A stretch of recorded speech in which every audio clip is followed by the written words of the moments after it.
मैं इस वक्त परेशान होके अपने कमरे में बैठी हुई थी। मेरा दिमाग अभी तक अपनी सहेली की बातों में उलझा हुआ था।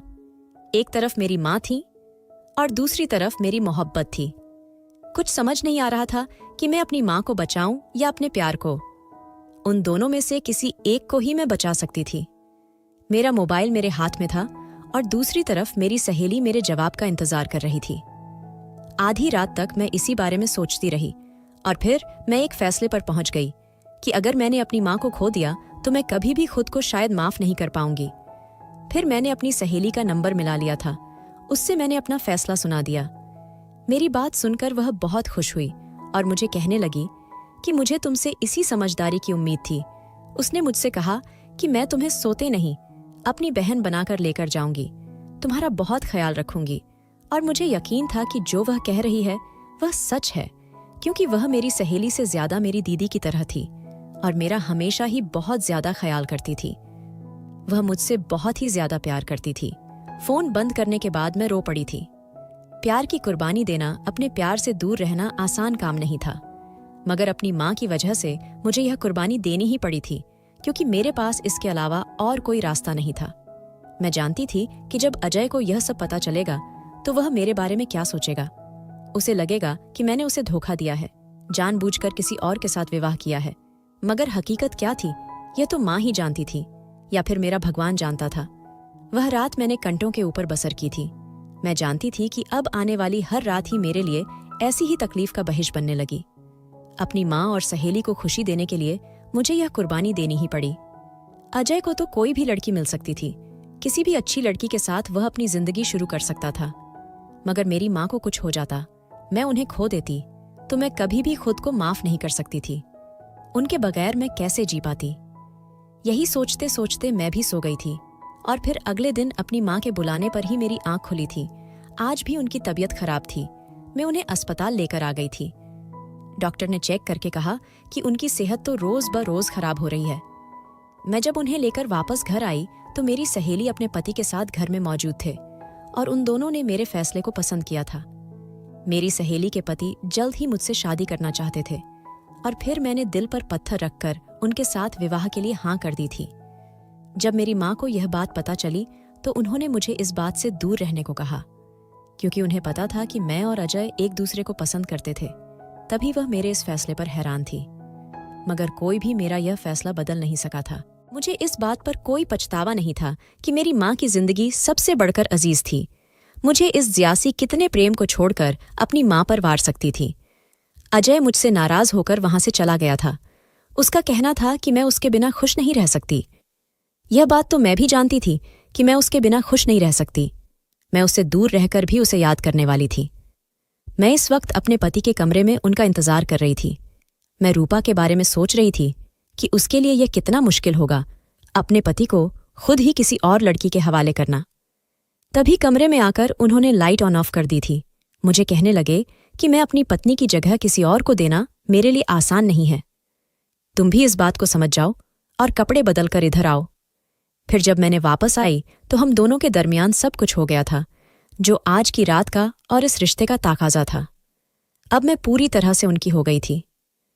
अब तो मेरे दिल में उनके लिए जगह भी बनने लगी थी। अगले दिन जब मैं उठी तो मैं रूपा से नजरें चुरा रही थी। मुझे उसको देखकर दुख का एहसास हो रहा था कि ऐसे लग रहा था जैसे मैंने उससे उसके पति को छीना है। मगर फिर मैंने यह सोचकर अपने ख्याल को झटक देती कि उसने खुद ही अपने पति से मेरा विवाह करवाया है।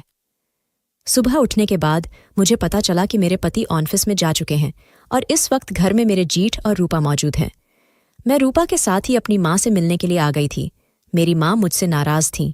वह अभी तक यह बात नहीं जानती थी कि मैंने आखिर यह विवाह करने का फैसला क्यों किया था। उन्हें अजय ने बहुत कहा था कि वह मुझे इस काम से दूर रखें, मगर जब मैंने उनकी भी यह बात नहीं मानी तो वह मुझसे नाराज हो गए थे। अगर उन्हें पता चल जाता कि मैंने यह फैसला क्यों किया है तो शायद उनकी नाराजगी खत्म हो जाती, मगर मैं उन्हें किसी किस्म के भी एहसास जुर्म में नहीं रखना चाहती थी। जब हम वापस आए तो सामने मेरा जीठ बैठा हुआ था।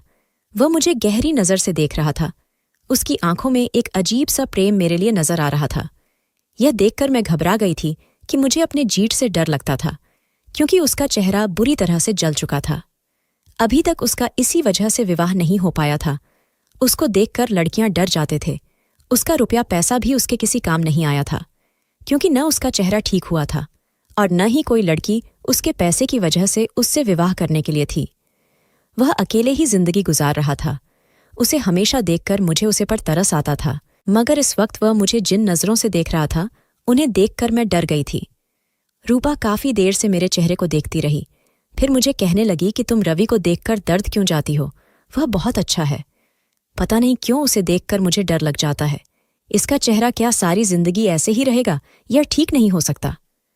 रूपा उदास हो गई, तब कहने लगे कि इन लोगों ने बहुत कोशिश की है, मगर इसका इलाज मुमकिन नहीं हो सका। बात तब खत्म हो गई थी।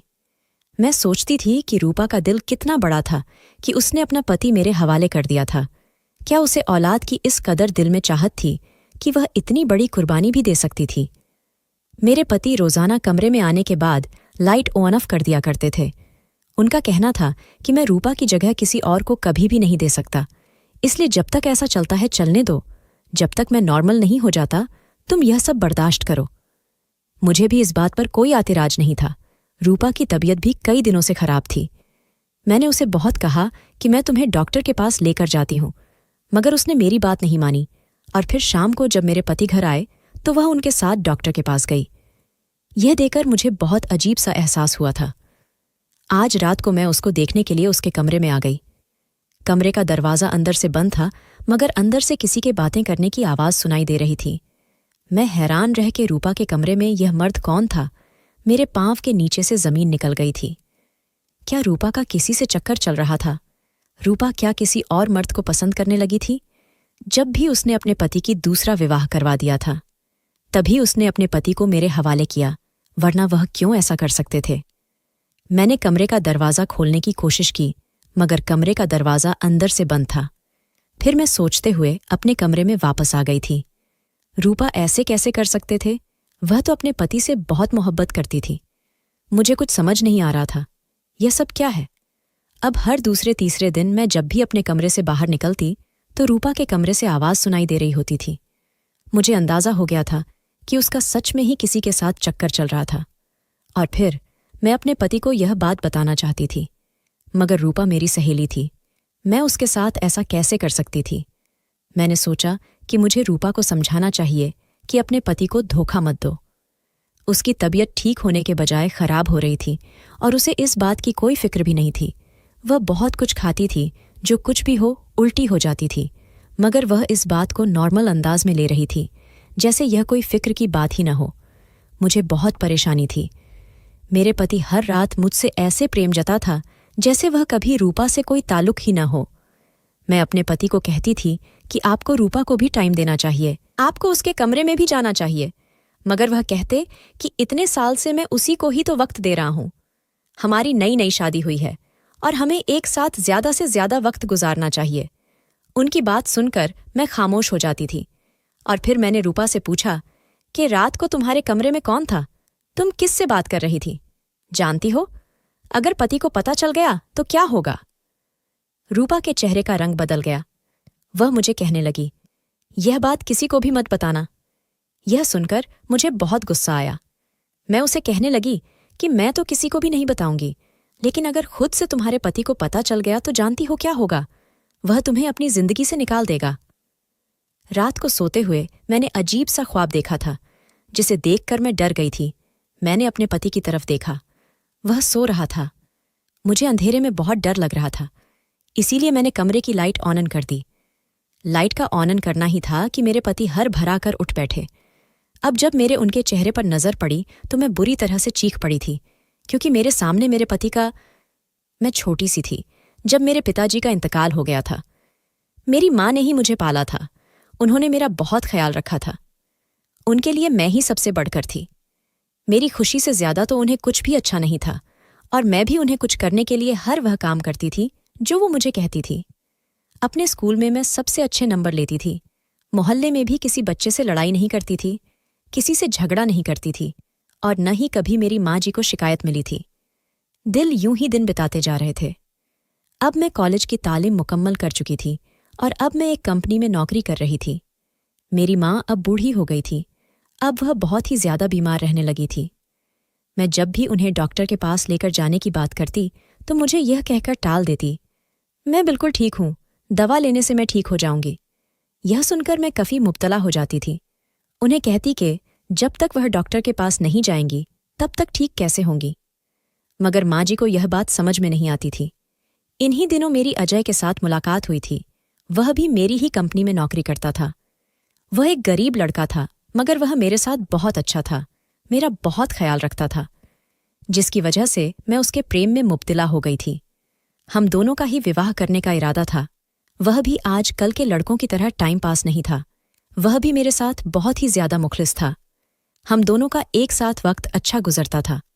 हम दोनों ने 7 जन्म एक साथ गुजारने के वादे किए थे और मुझे यकीन था कि हम दोनों हमेशा एक साथ ही रहेंगे। मैंने अपनी माँ जी को भी अजय से मिलवाया था। उन्हें भी अजय बहुत पसंद था और वह मुझे कहती थी कि तुम दोनों जल्दी से विवाह कर लो। मैं भी जल्द ही फैसला करना चाहती थी। इन्हीं दिनों मेरी सहेली रूपा जब भी यहाँ आती थी वह बहुत ही ज्यादा उदास रहती थी। उसकी शादी को 5 साल गुजर चुके थे और जब मैं उससे उसकी उदासी का सबब पूछती तो वह रोते हुए कहती कि अभी तक मेरे बच्चे नहीं हैं, जिसकी वजह से मुझे लोगों से बहुत बातें सुनने को मिलती हैं। तब मैं उसे तसल्ली देती कि सब कुछ ठीक हो जाएगा, भगवान तुम्हें सब कुछ अदा करेगा जो तुम चाहती हो। एक दिन जब माताजी की तबीयत ज्यादा खराब हो गई और वह खून की उल्टियां कर रही थीं, तो ये सब देखकर मैं बुरी तरह से डर गई थी। तभी मैंने अजय को कॉल करके घर पे बुलाया और उसके साथ मिलकर अपनी माताजी को मैं अस्पताल में लेकर गई। फिर डॉक्टर भी ये सब देखकर घबरा गए थे। उन्होंने मेरी माताजी को अस्पताल में ही दाखिल कर लिया। मैं बुरी तरह से परेशान थी कि न जाने मेरी माताजी को क्या हो गया है, वह कब तक ठीक होंगी। अगले ही दिन जब रिपोर्ट्स आईं, उन्हें देखकर मैं फूट फूट कर रो पड़ी थी, क्योंकि माताजी को कैंसर था और अभी उनका इलाज मुमकिन था, मगर ये इलाज बहुत ही ज्यादा महंगा था। इसके लिए बहुत से पैसे चाहिए थे, जो कि मेरे पास नहीं थे। मैं बहुत परेशान थी, मैं क्या करूं।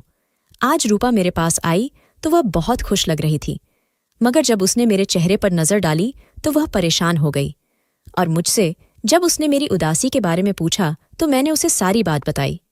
मैं अब बुरी तरह से रोना शुरू हो गई थी। वह मुझे कहने लगे कि मैं तुम्हारे लिए कुछ करने की कोशिश करते हूं। नहीं नहीं, तुम अपने पति से या जेठ से पैसे मांगोगी तो यह चीज मुझे अच्छी नहीं लगेगी, क्योंकि तुम मेरी दीदी जैसी हो और मैं नहीं चाहती कि मेरी वजह से तुम्हारा पति तुम्हें किसी बात पर दानत दे। रूपा यहां से वापस चली गई थी और फिर अगले दिन जब आई तो उसने एक ऐसी अनोखी बात की जिसे सुनकर मैं बेयकीनी नजरों से उसे देखती रही।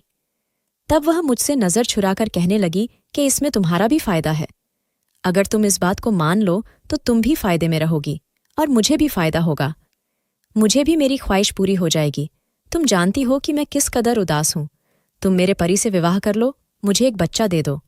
तुम्हारी जब मर्जी होगी तो मेरे पति को छोड़ देना, मगर एक बार मेरी यह बात मान लो, मैं तुम्हारे आगे हाथ जोड़ती हूं। उसके बाद सुनकर मैं रो पड़ी थी। मेरी सहेली ने मेरे साथ यह क्या किया था? वह मेरी मदद करना चाहती तो कर सकती थी, मगर उसने मेरे साथ यह सौदा क्यों किया? उसने अपनी दोस्ती को क्यों कर बेच दिया? मैं जितना सोचती जा रही थी उतना मेरे दिल में दुख बढ़ता जा रहा था। एक तरफ तो मेरी माताजी थीं, जिनके लिए मैं कुछ भी कर सकती थी, और दूसरी तरफ अजय की मोहब्बत थी। मुझे उन दोनों में से किसी एक ही कुर्बानी देनी थी। तब मैंने सोचा कि मुझे अपनी माँ की जिंदगी के लिए रजामंदी का इजहार कर दिया चाहिए, मगर मैं क्या जानती थी कि मेरे साथ यह सब कुछ हो जाएगा। आज जब मेरी अपने पति के चेहरे पर नजर पड़ी तो यह देखकर मेरी चीख निकल गई, क्योंकि मेरे सामने मेरे पति के रूप में रवि था। उसे इस वक्त अपने कमरे में देखकर मैं बुरी तरह से चिल्लाने लगी थी।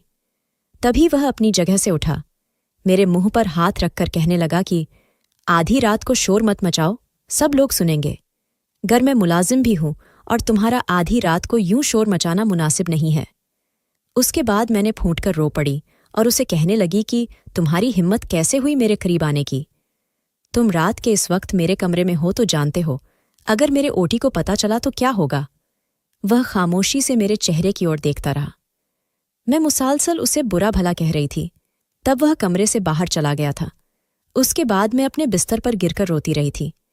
कुछ समझ नहीं आ रहा था कि यह मेरे साथ क्या हुआ है। अगर मेरे पति को पता चला तो न जाने वह मेरे साथ क्या करेंगे, और यह बात मैं रूपा को भी नहीं बता सकती थी। ये मेरा ससुराल का मामला था और रूपा को बताने का मतलब था कि यह बात मेरे पति तक भी पहुंच सकती थी, और मैं उनके दिल में अपने लिए किसी कसम का शक पैदा नहीं करना चाहती थी। फिर माताजी ने मुझे कॉल की कि आज मेरी तबीयत खराब है, आज तुम मेरे पास आकर रुक जाओ। रूपा ने मुझे वह पैसे दिए जो उसने मेरी माँ के इलाज के लिए मुझे देने का वादा किया था। मैं वह पैसे लेकर घर आई तो माताजी की तबीयत सख्त खराब थी। मैं उसी वक्त उन्हें लेकर बड़े अस्पताल में आ गई थी और अब चूंकि मेरे पास पैसे थे, इसलिए मैं खुले दिल से माताजी का इलाज करवा रही थी। रूपा ने मुझे कहा कि तुम जितने दिन उनके पास रहना चाहती हो तुम रह लो, हम तुम्हारे साथ हैं, हम इस बात पर तुम्हें कुछ नहीं कहेंगे। जब मैंने अपने पति से बात की तो उन्होंने भी मुझे हौसला दिया, कहने लगे कि फिक्र मत करो, हम सब तुम्हारे साथ हैं, जब भी किसी चीज की जरूरत हो मुझे कॉल कर लेना। रूपा और मेरे पति दोनों ही माताजी को देखने के लिए आए थे। मेरा दिल रूपा को देखकर उदास हो गया था। मैं उसके गले से लगकर रोने लगी। मैं बहुत परेशान थी। इस वक्त मैं जिस तरह के हालात से गुजर रही थी उसके बारे में तो ना तो मैं अपनी मां को बता सकती थी और ना ही रूपा को बता सकते थे। जब वो सब कुछ मुझे याद आते थे तो मैं खौफ से कांपती रहती थी। अगर मेरे पति को पता चलता तो न जाने वह मुझे अपनी जिंदगी से ही निकाल देते। यह सोचना ही मेरे लिए महल था। मगर अब मैंने सब कुछ भूलाकर अपनी सारी ध्यान केंद्रित कर दी थी। उनका इलाज करवाने की हर मुमकिन कोशिश कर रही थी। डॉक्टर को भी मैंने इस बात के बारे में आगाह किया था कि मुझे पैसों की कोई कमी नहीं है, मेरी माँ जी का इलाज करने में कोई कोताही न करें। डॉक्टर्स ने कितने ही टेस्ट कर लिए और फिर मैं इस उम्मीद पर थी कि मेरी माँ ठीक हो जाएंगी, वह पहले की तरह मेरे साथ हंसी खुशी जिंदगी गुजारने लगेंगी। मगर एक दिन डॉक्टर ने मुझे अपने कमरे में बिठाया, मुझे पीने के लिए पहले पानी दिया और फिर मुझे कहने लगा कि हम आपसे माजरत चाहते हैं। यह बात बताते हुए मुझे भी तकलीफ हो रही है कि हम अपनी हर मुमकिन कोशिश करने के बावजूद भी आपकी माँ जी को नहीं बचा पा रहे। उनकी बीमारी अब बहुत आगे बढ़ चुकी है, उनका कैंसर आखिरी स्टेज पर है, अब उनके साथ इलाज नामुमकिन है। अगर वक्त पर उनका इलाज करवा दिया जाता तो आप वह ठीक हो सकती थीं, उनके चांसेस थे, मगर अब हम अपनी कोशिश कर रहे हैं, मगर आपको हम झूठी उम्मीद नहीं दिलाना चाहते। यह सुनकर मैं बहुत बुरी तरह से रो पड़ी थी। खुद को बहुत मुश्किल से संभालकर मैं अपनी माँ के सामने ही थी। उन्हें मैंने किसी बात का एहसास नहीं होने दिया था, मगर इसके बावजूद भी मैं अपनी पूरी कोशिश कर रही थी। डॉक्टर्स को भी मैंने कहा था कि आप अपनी हर मुमकिन कोशिश करें और मेरी माँ जी को बचा ले। दिन इसी तरह से बीतते जा रहे थे। रूपा और मेरे पति दोनों ही माताजी को देखने के लिए आते थे। रूपा मुझे हौसला देती और उसका साथ पाकर मैं व्यक्तिगत तौर पर बहाल जाती थी। फिर 2 से 3 बार मेरा जेठ भी मेरी माँ जी को देखने के लिए आया था। वह जब भी आता था मुझे मोहब्बत बड़ी नज़रों से देखता रहता था। मेरी माँ जी को देखने के लिए आने लगा था। कितने कितने देर तक वह उनके पास बैठा बातें करता रहता था। मेरी माँ जी उसके साथ बहल जाती थीं, वह उनके साथ इधर उधर की बातें करता। अब मुझे अंदाजा हो गया था कि वह बंदा दिल का बहुत ही अच्छा था। वह गरीबों का एहसास करने वाला था और अब मेरे दिल में उसके लिए नरम जज्बात पैदा होने लगे थे। मेरी माँ भी उसे बहुत पसंद करती थी।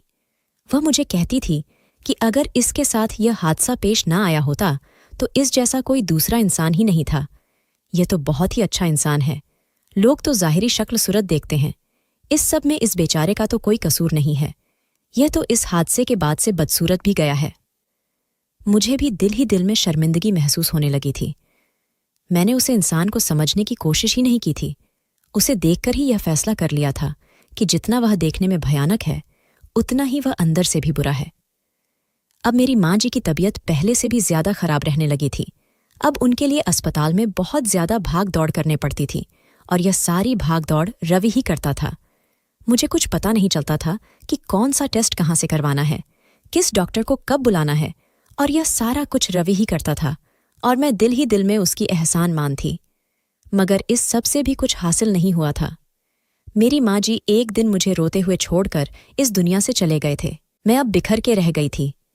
ऐसे वक्त में रूपा ही थी जिसने मुझे सहारा दिया था। वह मुझे कहने लगी, तुम्हारी माँ जी बहुत अच्छी है और ईश्वर उन्हें अपने पास अच्छी जगह पर रखेगा। तुम उनके लिए परेशान न होवा करो, तुम्हें पूजा किया करो, तुम्हें शांति मिलेगी। मैं फिर ज्यादातर वक्त पूजा में गुजारने लगी थी ताकि मेरे दिल को इत्मीनान हो, मेरे दिल को भी सुकून हो सके। काफी दिन से मैं माँ के घर में ही थी। उनकी तस्वीरों को देखती रहती, कितने कितने घंटे उनके कमरे में बैठी रहती, उनसे अकेले बातें करती रहती। मुझे ऐसे लगने लगा था कि मैं पागल हो जाऊंगी। ऐसे में रूपा और मेरे पति घर में आते, वह मुझे हौसला देते, साथ चलने के लिए कहते, और मैं उन्हें कुछ दिन बाद आने का कहकर टाल दी करती थी। मेरा जेठ भी रोजाना घर में आने लगा था। कितने कितने घंटे बैठा रहता था, मेरे चेहरे की तरफ देखता रहता था, मगर मैं उसकी अच्छाई की कयाल होने के बावजूद भी उसके चेहरे की तरफ नहीं देख पाती थी, क्योंकि उसे देखकर मुझे खौफ का एहसास होता था। वह इस चीज को समझते हुए भी मेरे पास काफी सारा समय गुजारकर वहां से चला जाता था। अब मैंने रूपा में एक अजीब सी तब्दीली नोट की थी। उसका जिस्म बड़ा बड़ा सा लगने लगा था और वह पहले से खुश रहने लगी थी। मेरे पति भी बहुत खुश रहने लगे थे। मैं जब रूपा से इस बात की वजह पूछती तो वह मुझे टाल दिया करती। ना जाने मुझे ऐसा क्यों लगता था जैसे वह मुझसे कुछ छुपा रही थी। कोई ऐसी बात थी जो मेरे सामने होते हुए भी मुझे नजर नहीं आ रही थी, मगर वह बात किया था। मुझे यह समझ ही नहीं आ रहा था। अब जब काफी सारे दिन बीत गए तो मैंने वापस जाने के बारे में सोच लिया था। फिर फैसला कर लिया था कि अब मुझे अपने घर जाना ही पड़ेगा। मुझे दिल ही दिल में इस बात का भी दुख था कि मैंने शादी करने में जल्दी कर दी थी। ये शादी तो मैंने अपनी माँ की वजह से की थी, मगर ऐसा करके भी उनकी जान नहीं बचा पाई थी। अगर मैं आज रूपा के पति के साथ शादी ना करती तो आज फिर मैं अजय को हासिल कर सकती थी। आज हम दोनों एक साथ जिंदगी गुजार सकते थे, मगर अब तो ऐसा मुमकिन ही नहीं था। और फिर कुछ दिन के बाद जब मैं घर आई तो पूजा ने मुझे कुछ दिल्ली से घर में वेलकम किया था। अब फिर से रूटीन की जिंदगी शुरू हो गई थी। अभी भी मेरे पति कमरे में आने के बाद लाइट ऑन ऑफ कर दिया करते थे, मगर चूंकि उस दिन का खौफ मुझ में सवार था, उसके बाद से मैं डर गई थी। इसलिए मैंने अपने पति को साफ तौर पर कह दिया कि आज के बाद मैं कमरे के लाइट ऑन ऑफ नहीं करूंगी। यह सुनकर वह हैरान रह गए। तब मैंने उन्हें बताया कि मेरे साथ एक ऐसा हादसा गुजर चुका है जो मैं चाहकर भी आपको नहीं बता सकती, मगर आपसे यह मेरी दरख्वास्त है कि आप मुझसे कभी पूछेंगे भी नहीं। और फिर मेरे पति कमरे से बाहर चले गए थे। उसके बाद 2 दिन गुजर गए थे। अभी तक मेरे पति रात को कमरे में नहीं आए। इस बात पर मुझे खैरात होती थी कि आखिर उन्हें लाइट ऑन ऑफ करने की बात पर एतराज क्यों था। मुझे दिल ही दिल में शक होने लगा था कि कहीं कुछ गलत तो नहीं था जो कुछ उस दिन मैंने देखा था। वह क्या था? मेरा जेठ उस दिन इस कमरे में क्या कर रहा था? कहीं ऐसा तो नहीं कि रोजाना मेरा जेठ ही पति के बजाय मेरे कमरे में आ जाता हो? यह सोचकर मैं कानों कान रह गई। नहीं, ऐसा नहीं हो सकता। और फिर कुछ दिनों से मेरी तबीयत भी खराब रहने लगी थी।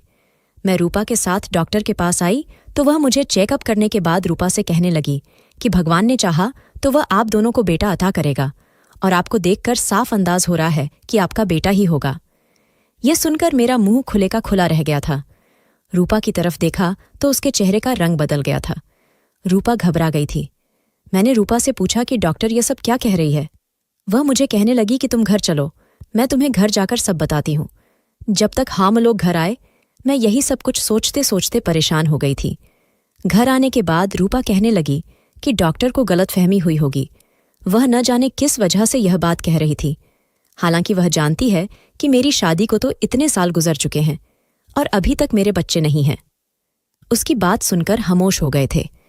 कुछ दिनों के बाद से रूपा की तबीयत ऐसी हो गई थी जिससे मैं चाहकर भी नजरअंदाज नहीं कर सकती थी। उसका पेट बाहर निकलने लगा था और उसकी खुशी देखकर अंदाजा होता था कि यकीनन उसकी बड़ी ख्वाहिश पूरी होने वाली थी। शायद वह मां बनने वाली थी, मगर वह मुझसे यह बात क्यों छुपा रही थी? मुझे इस बात की कुछ समझ नहीं आ रही थी। एक दिन मैंने उसे अपने पति से बात करते हुए सुन लिया तो मैं सीधा उनके कमरे में गई और उन्हें कहने लगी कि मुझे आखिर सच सच बताओ, यह सब क्या ड्रामा है? तुमने मुझसे यह बात क्यों छुपाई कि तुम मां बनने वाली हो? अगर तुम्हें औलाद की खुशी मिलने वाली थी तो तुमने अपने पति की शादी मुझसे क्यों करवाई? मेरी बात सुनकर वह दोनों एक दूसरे को देखने लगे। तभी रूपा कहने लगी कि हम इससे ज्यादा वक्त तक सच नहीं छुपा सकते। एक न एक दिन तो उसे सच पता चलना ही था, तो क्यों ना आज ही हम इसे सारी सच्चाई बता दें। उनकी बात सुनकर मैं हैरान रह गई। मुझे ऐसे लगने लगा था जैसे वह मुझे कोई ऐसी बात बताने वाली है जिसे सुनकर मुझे शदीद धचका लगेगा। तब उन दोनों ने मुझे अपने पास बैठने को कहा। जब मैं उनके सामने बैठ गई तो वह कहने लगे कि रवि छोटा सा था तो वह बहुत ही प्यारा बच्चा था। वह घोड़ा चीता सा था, उसे देखकर हर कोई उससे प्यार करता था। एक दिन वह बापू के साथ मेले पर गया था और फिर बापू के हाथ से उसने अपना हाथ छुड़ा लिया था। वह वहां से भागने लगा था। वह एक जगह पर ठोकर खाकर गिर गया था। उसका चेहरा जलते हुए तेल की कढ़ाई में जा लगा था, जिसकी वजह से उसका चेहरा बुरी तरह से झुलस गया था। उसी वक्त उसे डॉक्टर के पास लेकर जाया गया। उसके चेहरे का इलाज करवाने की कोशिश की गई, मगर उसका चेहरा ठीक नहीं हो सका। डॉक्टर का कहना था कि वक्त गुजरने के साथ साथ जब वह बड़ा हो जाएगा तो सर्जरी की मदद से उसका चेहरा ठीक किया जा सकता है। यह सुनकर दोनों माँ पिता हमोहोश हो गए थे कि उनके पास डॉक्टर की बात मानने के अलावा और कोई चारा नहीं बचा था। मगर बड़ा होने पर भी जब उसे सर्जरी के लिए लेकर गया तो तब भी तमाम डॉक्टर्स ने मजरत कर ली थी। उनका कहना था कि रवि का चेहरा अब कभी भी ठीक नहीं हो सकता। सर्जरी करवाई गई तो उसका चेहरा मज़ीद बिगड़ सकता है। और यह सुनकर हम सभी परेशान हो गए थे। रवि का कहना था कि वह जैसा भी नज़र आता है वह ठीक है, उसे खुद को बदलने की ज़रूरत नहीं है, मगर हर किसी की सोच ऐसी नहीं होती। उसके लिए रिश्ता देखा जाता था तो लड़की उसे देखकर इनकार कर देती थी। उसका रुपया पैसा मर्तबा कोई भी उसके काम नहीं आया था। उसकी शक्लो सूरत को बुनियाद बनाकर लड़कियां उसे देखकर नफरत से मुंह मोड़ लिया करती थीं। यहाँ तक कि उसे एक लड़की से बेतहाशा प्रेम भी हो गया था। वह लड़की के लिए जान भी दे सकता था, मगर वह लड़की उसकी शक्ल देखने के लिए तैयार नहीं थी। हमारी शादी पर ही उसने तुम्हें देखा तो तुम्हें देखते ही तुम पर दिल हार गया था। वह तुमसे शादी करना चाहता था, मगर हम लोग जानते थे कि तुम भी बाकी लड़कियों की तरह उसे देखकर ही नज़र फेर लोगी। तुम्हारे बारे में पता था कि तुम अजय को पसंद करती थी और यकीनन तुम दोनों शादी भी करने वाले थे। मैं जब भी रूपा से तुम्हारे बारे में इस चीज़ के लिए कहता तो यह बताई कि तुम कभी भी नहीं मानोगे। आप कोई और लड़की अपने भाई के लिए देख ले।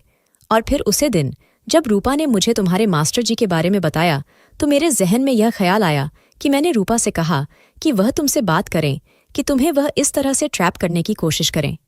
हो सकता है कि यूं तुम हमारी बातों में आ जाओ, और ऐसा ही हुआ था जैसा मैंने सोचा था। रूपा ने तुम्हें जज्बाती तौर पर ब्लैकमेल किया था, क्योंकि इस वक्त तुम खुद भी जज्बाती हालत से गुजर रही थी। तुम जज्बत में बहक कर यह फैसला कर गई थी कि तुम यह चाहने लगी थी, क्या तुम अपनी सहेली को खुशी दो? अगर रूपा की जिंदगी में तुम्हारी वजह से बाहर आ रही है तो तुम इसकी मदद करो। मैंने रूपा को खुद ही इस बात से मना किया था कि वह तुमसे रवि के बजाय मेरा जिक्र करें, और ऐसा ही हुआ, क्योंकि इन दिनों हमें औलाद की खुशी की खबर मिल गई थी।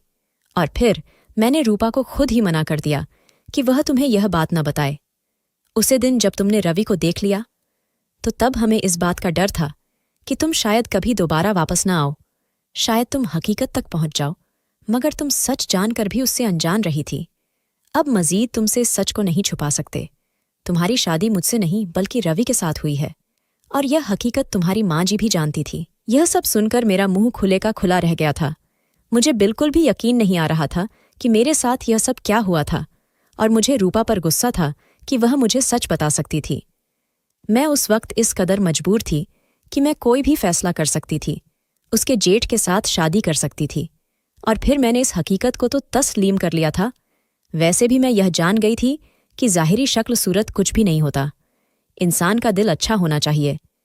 यकीनन मेरे पति का दिल बहुत अच्छा था, वह मेरा बहुत ख्याल भी रखते थे, और मेरी माँ जी भी तो उन्हें पसंद करती थी। यकीनन मेरी माँ जी ने उनकी अच्छाई को देख लिया था। आहिस्ता आहिस्ता मैंने इस रिश्ते को कबूल कर लिया तो मेरे पति इस बात पर बहुत खुश थे। वह मेरा शुक्रिया अदा करते नहीं थकते थे कि मैंने उनकी जिंदगी में शामिल होकर उनकी जिंदगी में बहार लेकर आए हो। रूपा भी मुझसे बहुत कुछ थी, मैंने उसके फैसले की लाज रख ली थी। अब हम दोनों एक ही घर में सहेलियों की तरह रहने लगे थे। कुछ समय के बाद भगवान ने हम दोनों को बेटों से नवाज दिया था, और हम दोनों इस बात पर खुश थे कि हमारी जिंदगी मुकम्मल हो गई थी। मेरे जिंदगी में जो भी कमी थे वह दूर हो गई थे, और अब मेरे दिल में किसी के साम का कोई मलाल नहीं था।